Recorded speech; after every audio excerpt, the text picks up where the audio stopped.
This is Ask Jade. I'm Jade, and today I'm going to cover mostly trademarks, and I'm going to throw a little more of what we call IP, intellectual property, in there with patent and copyrights.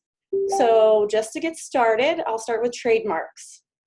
So most businesses want to get a trademark, at least eventually, just to either protect their name or their logo or whatever they're using in commerce. The U.S. Trademark Office says that trademarks are specifically for the symbolic value of a word, name, symbol, or device that you as the owner are using to distinguish your good or service from others in commerce. So the overarching purpose of trademarks that I don't know if is widely known is that they're used to prevent consumer or customer confusion. So that's the main thing that the Trademark Office is going to look at when you go to register. They are going to see if there's some other product or service out there that has some sort of similar name or similar look to it, where a customer might go, oh, is that also related to this product?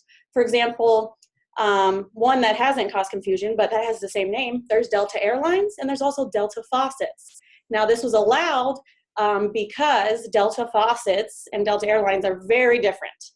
You're going to know, hey, this Delta Airline obviously isn't related to what goes in my bathroom or my kitchen at home. So they did allow that. And then I can't think offhand of some that were too similar because obviously they're not being used.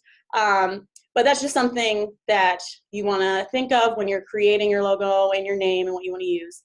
It's all about preventing confusion while using your mark in commerce. So there's also a common law part to trademarks, which kind of goes with prior use. So you can be using your logo and name while you're selling your good or providing your service without having registration. And maybe you've been using it for 10 years and your name is Delta Faucets. And then all of a sudden someone else tries to actually go register Delta Faucets. Because you've already been using it for 10 years, you might still have superior rights to the person that's trying to register now because you have that prior use component. So you do get a little bit of, kind of privilege and rights just by using your logo or your name in commerce. So you do want to start using it, and then later on, if you want to register, you have that common law or prior use build up there. And if you have questions about that, if you've been using a logo, you can always contact me and I can try to explain it further. But then once you do get your federal registration, you obviously get more rights.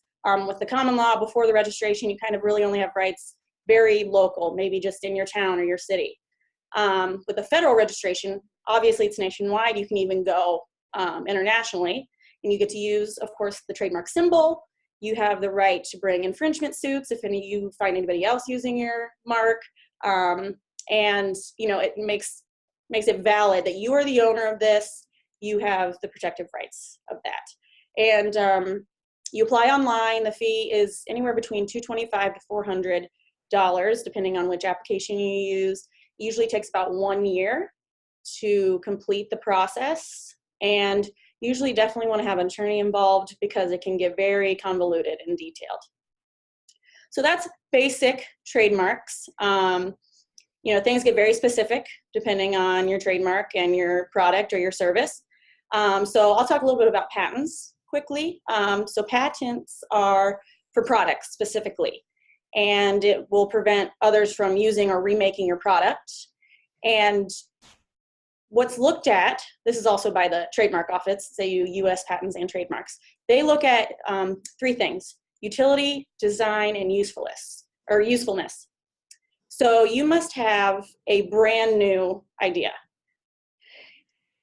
Brand new. So this can get very nitpicky. So it really just depends on the details of your idea.